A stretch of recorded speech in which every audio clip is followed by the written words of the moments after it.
Hi everyone. In this video, I will show you where to connect your Google AI Studio project to Firebase and what you'll need before getting started. If you're confused because the interface looks different from older tutorials, don't worry. I'll walk you through the updated layout step by step.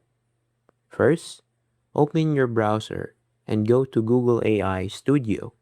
Then sign in with your Google account if you haven't already. Once you're on the home page, you'll notice that the interface has changed. Instead of seeing a build button, you'll now find the new app option on the left sidebar. This is where you'll create projects that can be later connected with other Google services, including Firebase. If you don't have an app yet, simply click New App and follow the setup process. Give your app a name. Choose the options you need, and wait for the project to be created. After your app has been created, open it from My Apps section. This is where you manage your AI project. Now, if your goal is to use Firebase, you'll need a Firebase project first. Open Firebase console in another browser tab and either create a new project or selecting an existing one.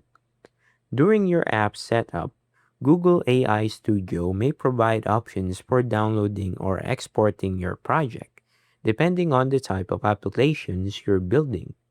You may be able to import it into Firebase Studio or manually connect it using your Firebase configuration. Keep in mind that not every AI Studio project includes a one-click Firebase integration. Some projects require manual setup, while others depend on the type of app you're building. If you're following an older tutorial and can't find the build button, that's completely normal. Google has updated the interface, and most project creation now starts from the new app instead.